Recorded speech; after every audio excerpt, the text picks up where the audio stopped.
Muy buenos días. Muy buenos días. ¿Cómo están? Bien. Bendecidos, prosperados y en victoria. Aleluya. No, qué bueno verles hoy.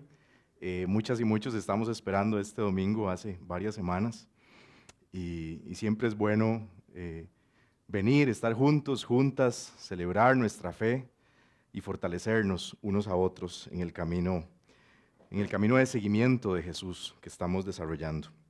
Hoy es la tercera charla de la serie del mes de septiembre y la serie se llama, como ustedes recordarán, Lo harás otra vez.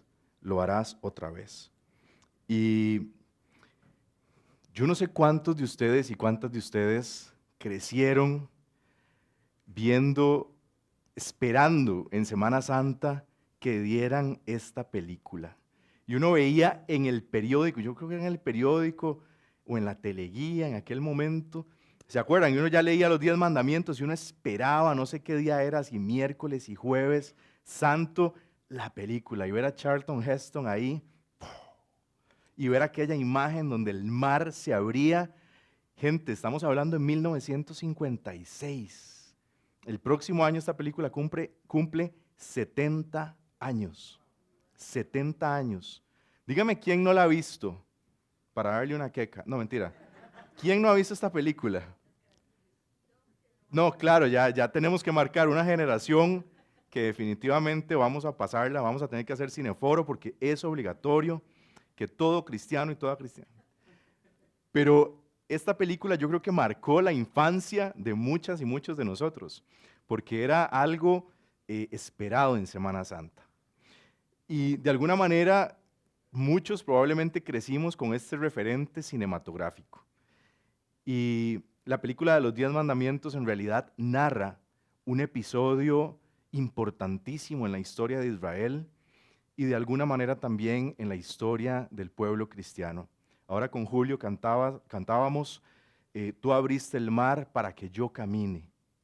Tú abriste el mar para que yo camine. Y, y precisamente nosotros vemos en esta película cómo Dios abre el mar para sacar a su pueblo de donde llevaba 430 años en servidumbre, en esclavitud. Y cuando salen y llegan al monte, les dice, yo soy el Señor tu Dios que te saqué de la tierra de Egipto de casa de servidumbre.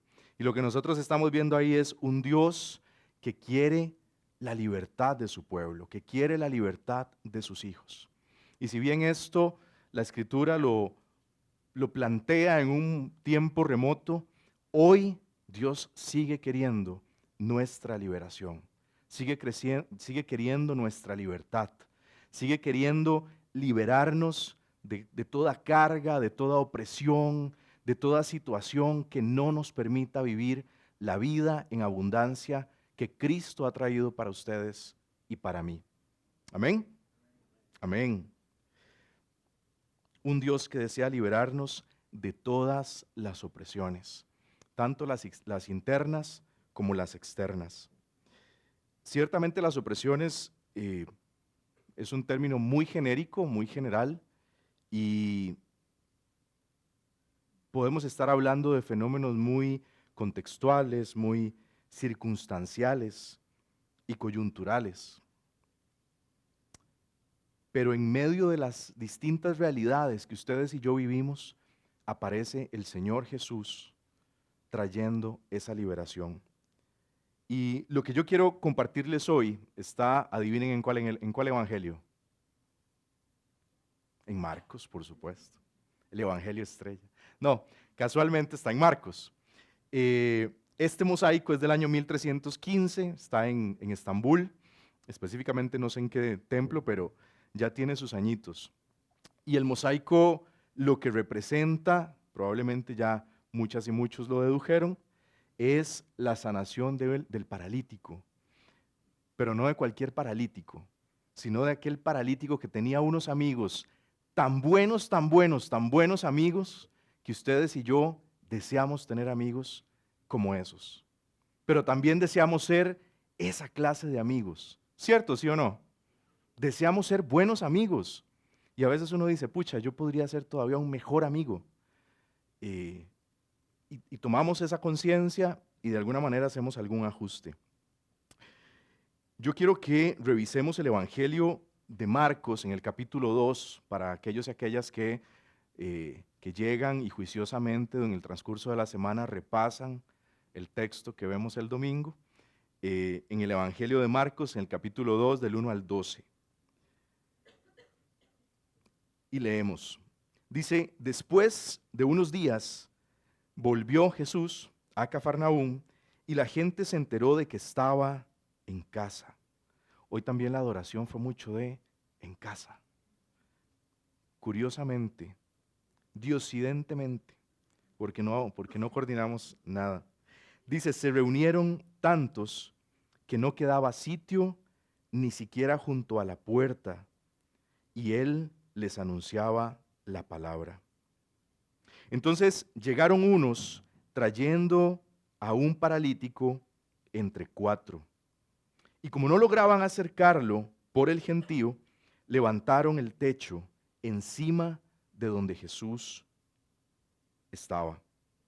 Y por el boquete que hicieron, descolgaron la camilla en que yacía el paralítico. Viendo Jesús la fe que tenían, dijo al paralítico, hijo, tus pecados te son perdonados.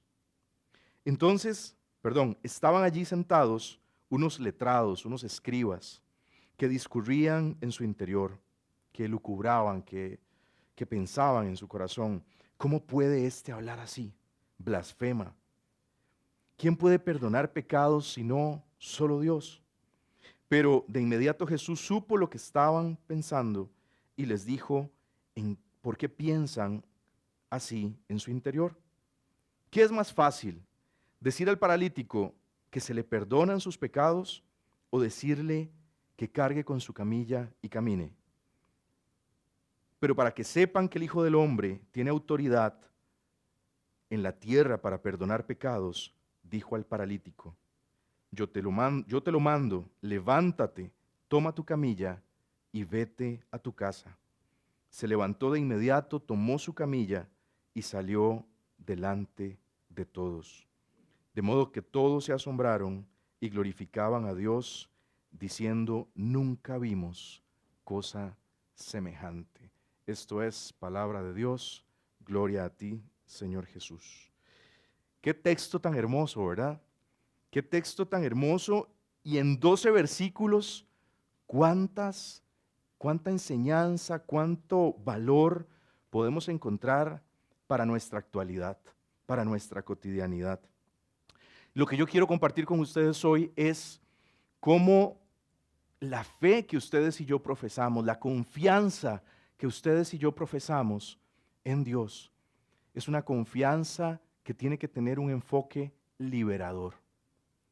Un enfoque liberador. Nosotros podríamos, ustedes y yo, acercarnos a la Escritura y en algunos espacios de formación teológica se dice, podríamos ver la Escritura desde una perspectiva opresora, o podríamos ver la Escritura, acercarnos a la Escritura desde una perspectiva liberadora.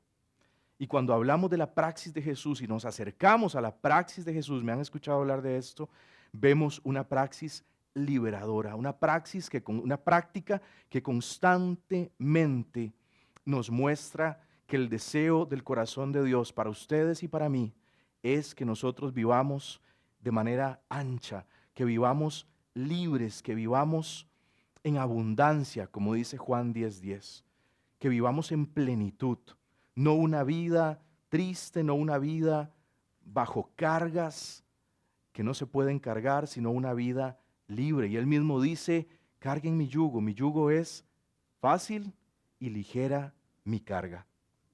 Y yo quiero que pongamos atención a algunas claves que están insertas en el texto para que podamos ir viéndolas poco a poco. Lo primero que quisiera señalar es que la fe de Jesús, la fe que ustedes y yo profesamos, la fe en la que ustedes y yo perseveramos cada día, a veces muy bien y a veces con tropiezos y con dificultades. Es una fe que si bien que es capaz de reconocer los obstáculos, pero inmediatamente y de manera muy proactiva poder diseñar cómo podemos sobrepasar esos obstáculos. A veces, no sé si a ustedes les pasa, a mí a veces me pasa. A veces empiezo como ahí a divagar en un pensamiento mágico, creyendo que Dios es un genio de la lámpara y que uno agarra la lámpara y Señor, que tal y tal cosa pase. Y seguro el Señor lo ve a uno con tanta misericordia, con tanta compasión, ¿verdad? Porque no vamos descubriendo en el camino de la fe, en el camino del seguimiento de Jesús, que no funciona así. Y que más bien Dios lo que nos promete es estar con nosotros, pero Él quiere que nosotros nos esforcemos, que trabajemos duro. ¿Se acuerdan aquel texto de Josué que dice: mira que te mando, que te esfuerces y seas valiente, no temas ni desmayes, porque el Señor tu Dios estará contigo todos los días de tu vida, donde quiera que vayas? Vean que ese texto nos deja muy claro esto que estoy tratando de transmitirles. El deseo de Dios es que ustedes y yo podamos esforzarnos, trabajar duro, porque en ese esfuerzo y en ese trabajo vamos a desarrollar carácter, vamos a desarrollar madurez espiritual, vamos a conocerle de manera más profunda a Él. La fe de Jesús es una fe que, si bien tiene la capacidad de reconocer los obstáculos. ¿Cuál era el obstáculo de los 4 amigos del paralítico? El montón de gente que estaba ahí, pero ellos tenían un objetivo muy claro: tenemos que llegar hacia Jesús, hasta Jesús. Y seguramente analizaron, vieron y ¡pum! Algunos se le prendió y dijeron: chicos, por allá. Y quién sabe cómo llegaron al techo de esa casa y empezaron a desarmarlo, pero ellos tenían un objetivo muy claro. Y aquí hay una lección para nosotros. Qué importante es, como diría tal vez desde una perspectiva más secular Stephen Covey, empezar con el fin en mente, comenzar con el fin en mente, tener nuestros objetivos en la vida, tanto a nivel espiritual como a nivel secular, muy claros, muy definidos.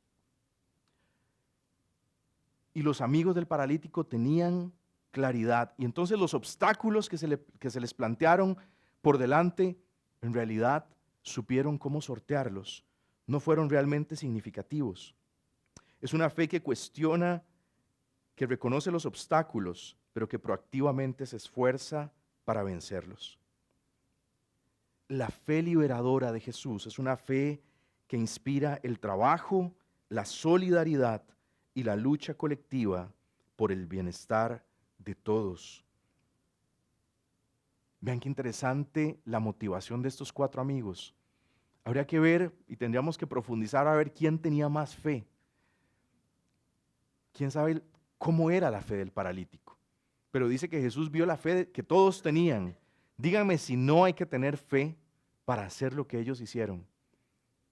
Se pusieron de acuerdo, aunaron esfuerzos, emprendieron el camino, tenían una tarea clara y trabajaron y fueron solidarios con su amigo. En las limitaciones que tenía su amigo, ellos mostraron solidaridad. Y es una buena pregunta, o es un buen elemento para nosotros también autoevaluarnos. Muchas veces les digo, la escritura es para nosotros poder, como en un espejo, mirarnos y poder ver a cuál personaje creemos que nos podríamos parecer. O normalmente la actitud de cuál personaje es la que tendemos a replicar. Y aquí perfectamente estoy seguro que muchos y muchas de ustedes dirían: yo sería uno de esos 4 amigos, sin pensarlo. Es una fe, y la fe de Jesús y la fe que ustedes y yo estamos invitados a profesar, convocados a experienciar, es una fe solidaria. Es una fe que mira las necesidades de otros y proactivamente se mueve. Porque es el Espíritu de Dios el que nos mueve, el que nos hace sensibles a esas necesidades, sensibles al dolor, al sufrimiento, a la carencia de otros. Y dentro de todas nuestras posibilidades, o en nuestras posibilidades poder movernos. La fe de Jesús es una fe que trae alivio al dolor y al sufrimiento ajenos, a la carencia, al sinsentido. Ven qué interesante que cuando después de toda esta operación, podríamos ponernos creativos y buscarle diferentes nombres. Después de toda esta operación de estos 4 valientes, el paralítico por fin llegó al suelo donde Jesús estaba y Jesús lo mira y ¿qué le dice? A mí me impacta cómo hay ciertas frases, cómo hay ciertas palabras que es importante que les pongamos atención. Le dice hijo, hijo, es un trato tierno. No sé cómo ha sido su experiencia en la fe, en el camino, en la vida de iglesia. A veces, y voy a hablar de mi experiencia a partir de mi experiencia propia, a veces yo he encontrado otro montón de cosas, menos ternura en las organizaciones eclesiales. Y nuestro Dios es un Dios tierno, es un Dios con tacto, es un Dios cuidadoso, cariñoso. Más allá de la romantización de la fe, es un Dios tierno, es un Dios amoroso. Y le dice Jesús al paralítico, hijo, tus pecados te son perdonados. Y en esta frase, en este acto, ustedes y yo podríamos reconocer que el Señor también está interesado en que ustedes y yo podamos recibir sanidad interna, sanidad en nuestro corazón. ¿Quién de nosotros no carga en algún momento de su vida con situaciones dolorosas, con situaciones traumáticas, con fracasos, con sueños que no hemos podido materializar? ¿Cuántos de nosotros no enfrentamos en nuestra infancia, en nuestra adolescencia, en nuestra vida, en nuestras experiencias de vida en pareja, situaciones realmente dolorosas? Y cuando venimos al Señor, yo estoy seguro que una de las cosas que el Señor quiere decirnos es esta: hijo, tus pecados te son perdonados. Y cuando hablamos de pecados, en el griego, si ustedes se van a buscar en este ejercicio que nos ha enseñado José a hacer, la palabra es hamartia, no sé si se pronuncia así, hamartia, pero la palabra tiene el sentido de errar cuando vos y yo estamos practicando arquería cada fin de semana y errar en el blanco. Eso es lo que significa esa palabra, hamartía. Es errar en el blanco. El pecado que está allí hace referencia a cuando vos y yo nos equivocamos, porque nos equivocamos muchas veces. Cometemos errores constantemente, cometemos faltas, incurrimos en un montón de situaciones en nuestra vida que de alguna manera reflejan que nos desenfocamos del propósito de Dios para nuestra vida. Es una forma distinta de ver el pecado. Y somos pecadores por eso, porque nos equivocamos constantemente. Y Jesús se preocupó por sanar el interior del paralítico. Quizás su situación externa era muy evidente, pero también el Señor se preocupa por lo que está pasando en nuestro interior, por sanar nuestros pensamientos, sanar nuestros sentimientos, sanar nuestras dinámicas relacionales que muchas veces están tan lesionadas que nos vinculamos con otras personas desde la herida, desde la carencia, desde el trauma. Y el Señor le dice, hijo, tus pecados te son perdonados. Y eso es lo mismo que el Señor nos dice a nosotros. Y eso es lo que el Señor quiere constantemente transmitirnos a nosotros. Yo tengo el poder de perdonarte, tengo el poder de soltar las cargas que estás llevando en tu espalda y que no te permiten enderezarte, ver con claridad y ver todas las posibilidades que yo tengo para ti. El perdón también, desde el griego, significa soltar, soltar. Y muchas veces necesitamos que el Señor quite esas cargas que llevamos ahí. Voy a hacer un paréntesis, no sé si alguna vez salieron con sus amigos a la montaña y empezaron a echarle piedrillas a alguno en el salveque. Y el mae después de 2 horas se enteró que llevaba aquel salveque lleno de piedras. Cierro el paréntesis. Nunca lo hicieron, yo sí. Y después me arrepentí, por supuesto, le pedí perdón al Señor. El Señor quiere traer perdón, alivio a nuestra vida. ¿Y saben qué es lo más bonito? Que como se llama la serie, lo harás otra vez. Ese perdón está constantemente disponible para vos y para mí. Y siempre podemos venir a Él y decir, Señor, necesito que me perdones. Y el Señor va a ser pronto en perdonarnos. Va a correr como el Padre de la parábola del Padre misericordioso, a abrazarnos, a perdonarnos, porque realmente es un Dios que quiere quitar toda carga de nuestra espalda para que podamos caminar ligeramente. La fe de Jesús es una fe que nos hace romper estructuras paradigmáticas, culturales, religiosas y de cualquier otro tipo, estructuras que oprimen y limitan. ¿Y dónde vemos esto en el pasaje? Donde están los amigos de Jesús, los escribas, los letrados, y empiezan a cuestionarle. Y esta gente era conocida también, y el Señor mismo se los recriminó en muchas ocasiones, cómo ellos pretendían poner cargas sobre el pueblo que ni ellos eran capaces de llevar. Y muchas veces los sistemas religiosos se convierten en eso, en una serie de normas, de reglas que hay que cumplir al pie de la letra para supuestamente llegar en algún momento a ser dignos del amor de Dios. Y nosotros podemos ver en todos los contextos religiosos, no hay uno particular. Nosotros, un elemento importante que podemos observar para poder de alguna manera determinar si alguna comunidad de fe es una comunidad que desarrolla dinámicas sanas, de relacionamiento sano. Cuando la gente tiene que cumplir un montón de cargas, de normas, de reglas que realmente parecen imposibles de cumplir. Y ese no es el deseo, ese no era el deseo de Jesús. Ese no era el deseo de Jesús. Nosotros vemos el Evangelio y nosotros vemos otra cosa en la práctica de Jesús.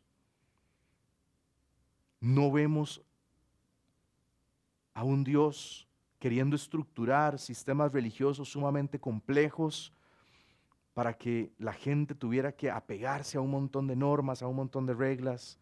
Vemos más bien otra cosa, vemos más bien como Él lo que quiere es una experiencia sencilla, como nos invita más bien a amarnos, a relacionarnos desde el amor, desde la misericordia, desde la justicia. Vemos otra cosa.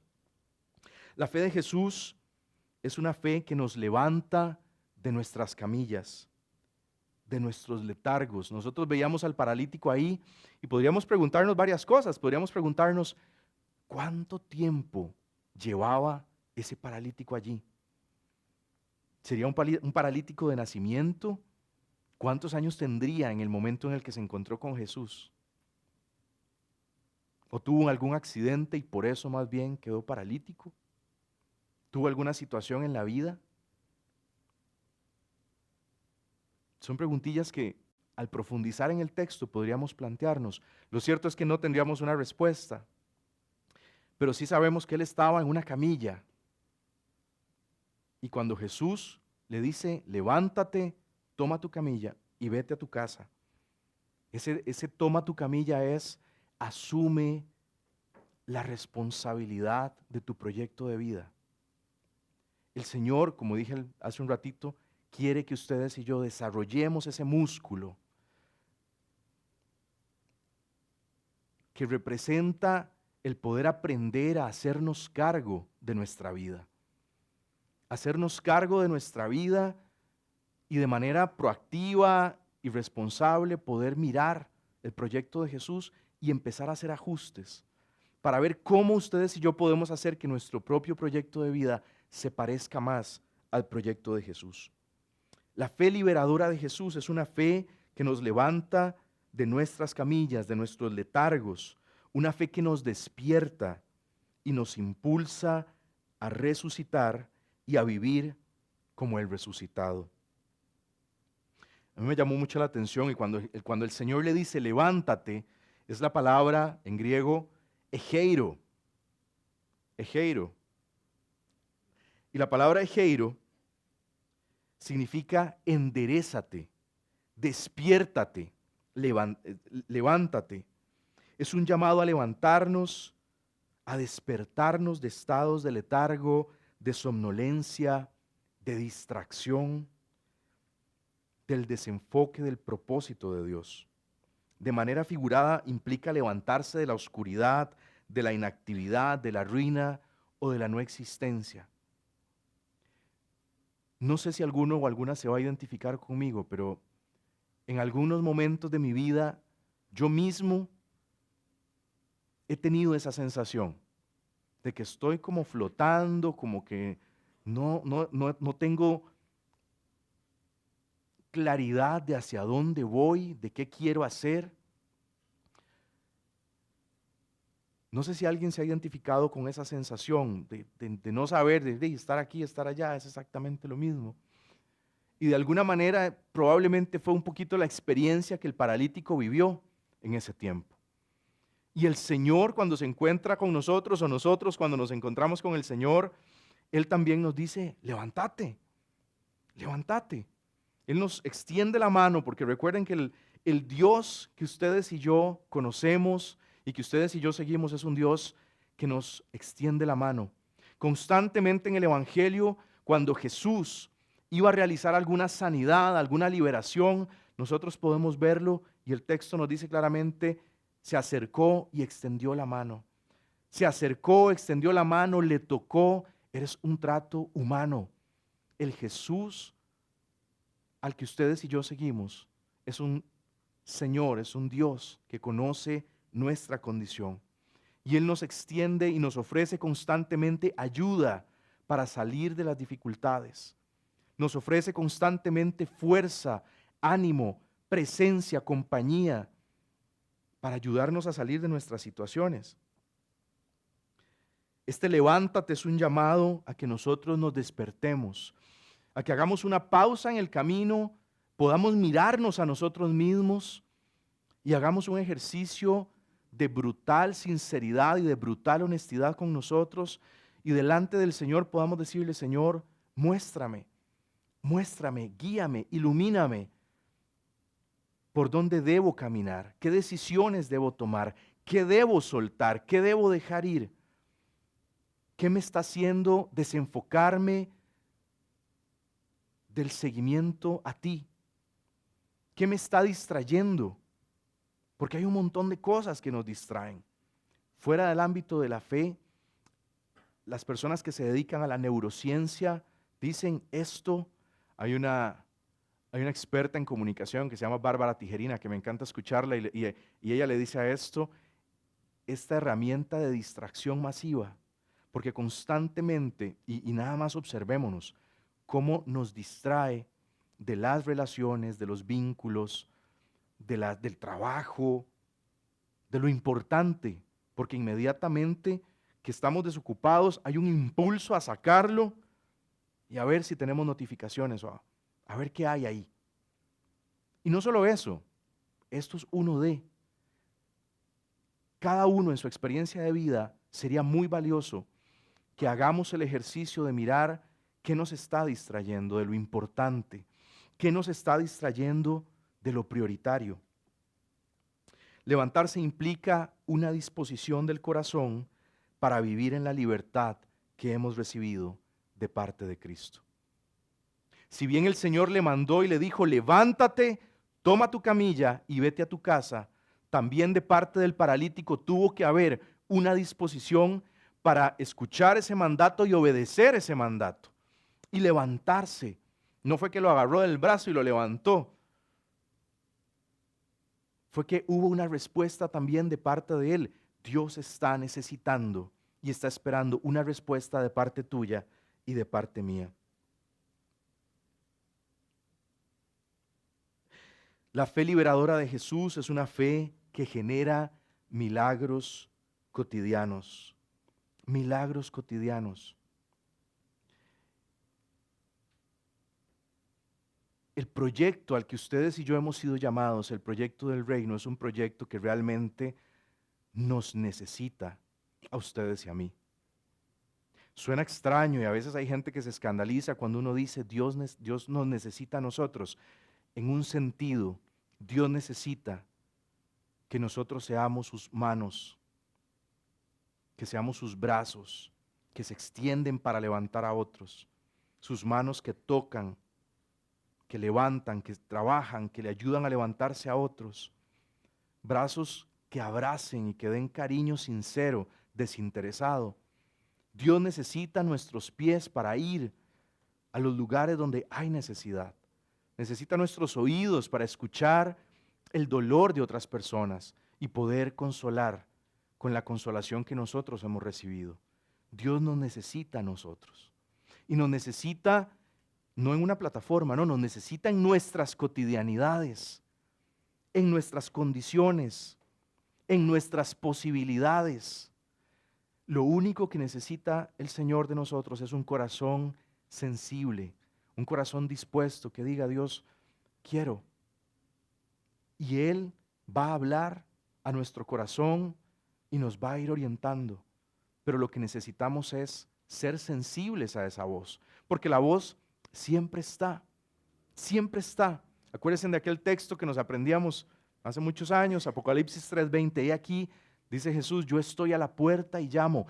Él está llamando constantemente. Lo que pasa es que a veces subimos la música y no escuchamos si está afuera o no está afuera, pero Él está hablándonos constantemente. Y cuando hablo de milagros cotidianos es que quizás a veces tenemos la perspectiva o la idea de que un milagro tiene que ser algo realmente portentoso, realmente algo que asombre a todo el mundo. Pero en realidad nosotros podemos ser artífices con Dios de milagros cotidianos. Acuérdense lo que dice Pablo. Pablo no nos dice a ustedes y a mí: somos colaboradores de Dios. ¿Sí o no? No voy a decir el nombre, pero es que es algo que a mí me impacta. Fue la semana pasada, o la semana antepasada, no me acuerdo, no, la semana pasada.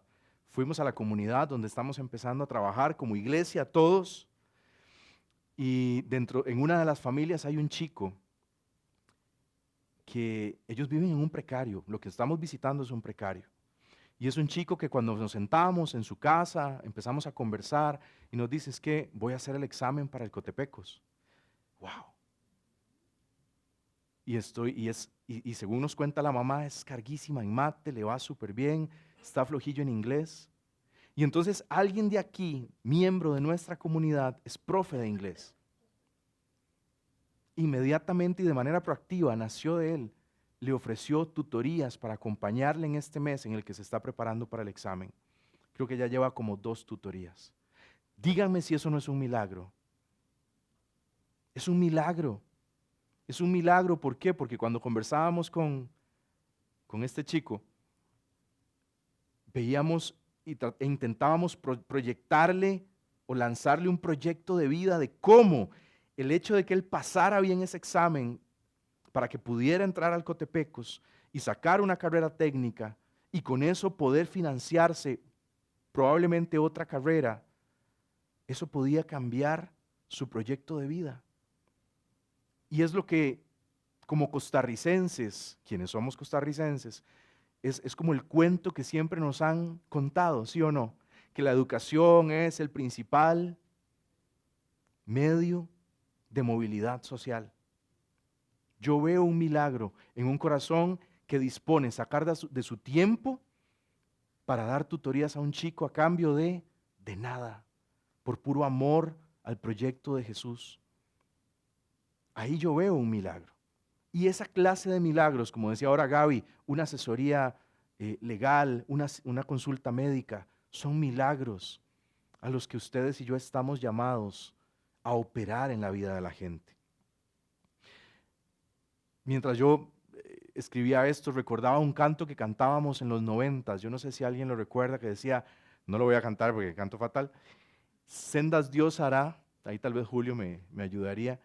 ¿Te acordás de sendas Dios hará? No, sendas Dios hará donde piensas que no hay, Él obra en maneras que no podemos entender. Él me guiará, a su lado estaré, amor y fuerzas me dará y un camino hará donde no lo hay.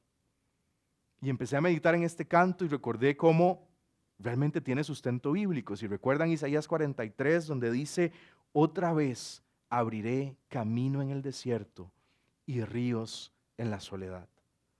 Y ustedes y yo somos los colaboradores y las colaboradoras de Dios que ayudamos al Señor a abrir esos caminos, ese trecho en el matorral, en Buen Tico, para poder llegar donde la gente y mostrar el amor de Dios a la gente que lo necesita, empezando por nosotros, que somos necesitados y necesitadas del amor de Dios.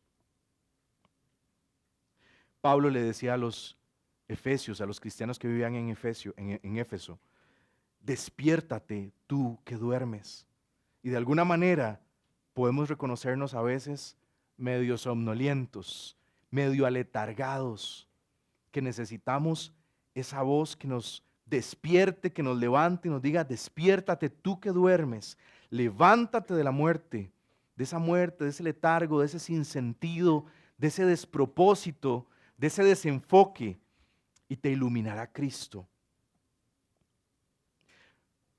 Nuestra fe, la fe de Jesús, es una fe, la fe del Éxodo,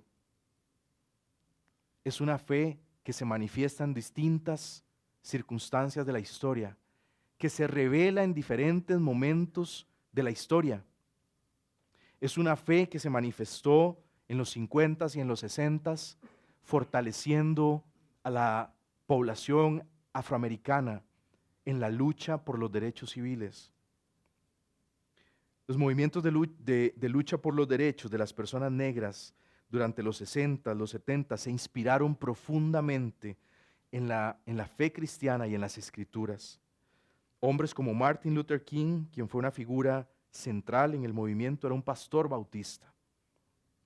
Desde el púlpito él predicaba un mensaje enraizado en los evangelios, defendiendo la dignidad de cada persona como creación de Dios.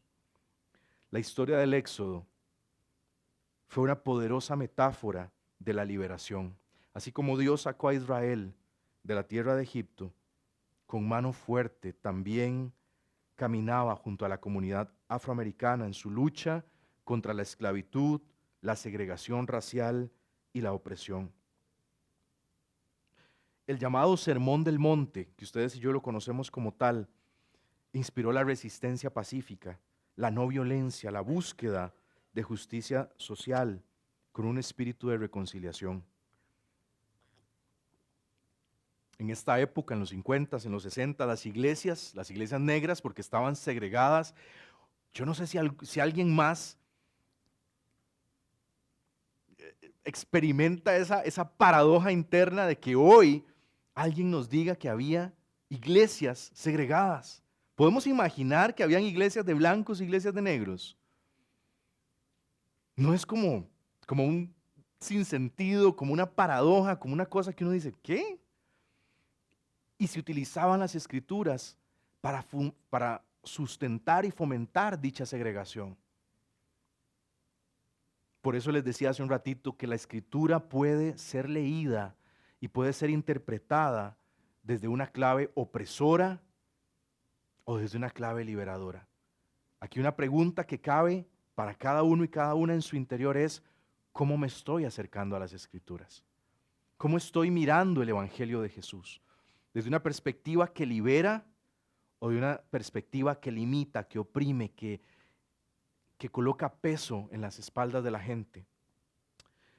La fe en esta época fue un elemento de cohesión y fuerza moral frente a la violencia y a la persecución. Allí estaba Martin Luther King con otros ministros, pueden reconocerlos por los clériman, hincados, protestando pacíficamente, protestando desde la no violencia. Y la gente a su alrededor con garrotes. No sé si alguien ha visto la película Selma. Si alguien no la ha visto, está gratis en YouTube.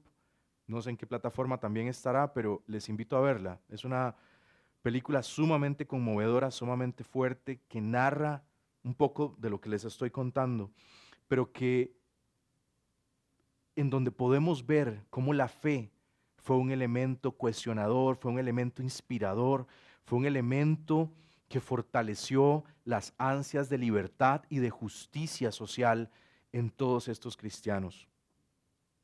Otro gran ejemplo, un poquito más cercano hacia el sur, Monseñor Óscar Arnulfo Romero, San Romero de América. Cómo este obispo caminaba cercano a su gente, visitaba las barriadas, estaba cerca, muy cerca de la gente que pastoreaba. Probablemente Francisco diría de él un pastor con olor a oveja. Y Monseñor, asesinado por el régimen político en su país el 24 de marzo del 80, mientras celebraba una misa, en él tenemos a un discípulo de Jesús que vivía movido por la fe liberadora que impulsaba su labor pastoral, que le hacía levantar su voz profética en denuncia de la injusticia, de la violencia y de la opresión que vivía el pueblo salvadoreño. Y esa misma fe, la fe cristiana, esa fe que ha sido interpretada a lo largo de 2 milenios como una fe liberadora, es una fe que también ha impulsado y ha inspirado movimientos teológicos de teología de las mujeres, de teología queer, de teología negra, de teología indígena, porque entiende el Evangelio de Jesús y comprende a Jesús, al crucificado, como ese Dios que camina con los vulnerabilizados, con los violentados, con los masacrados, con los crucificados de nuestro tiempo. Esa fe, la fe de Jesús, es una fe liberadora que acompaña procesos de lucha, que no chasquea los dedos para generar los procesos, sino que acompaña en el caminar de esos procesos y de esas luchas. Muchos de nosotros quizás hemos resignificado aquel texto de Éxodo y de Deuteronomio que dice: yo soy el Señor tu Dios que te saqué de la tierra de Egipto, de casa de servidumbre. Y hoy decimos: yo soy el Señor tu Dios que te sacó del closet, entendiendo el closet del armario como esa estructura de opresión, de silenciamiento, de muerte, que no permite realmente acercarse de manera sincera y relacionarse con Dios, que no permitía poder desarrollar una fe sencilla de relacionamiento con Dios, que alejaba del Señor porque nos colocaba un montón en una posición de no dignos del amor de Dios, no dignos de acercarnos, no dignos de pertenecer a su cuerpo. Y por eso quizás muchas personas, no solo LGBT, podemos ver en ese Dios que sacó a Israel, el Dios que también nos sacó de nuestras prisiones, de nuestras opresiones. Y hacemos nuestras las palabras del salmista, creo que en el 116, que dice: yo soy tu siervo, tú quitaste mis prisiones. Tú quitaste mis prisiones. Y el Dios que ustedes y yo tenemos es el Dios que en las circunstancias particulares de cada una y de cada uno quita, rompe nuestras opresiones, nuestras prisiones, para sacarnos al lugar espacioso, para darnos vida y vida en abundancia. Hoy quiero cerrar con esta pregunta para cada uno y cada una: ¿cómo podemos vivir una fe cristiana desde una perspectiva más liberadora? Tanto a nivel personal como a nivel de diaconía, a nivel de servicio, a nivel de anuncio del Evangelio que estamos llamados ustedes y yo. ¿Qué les parece si oramos?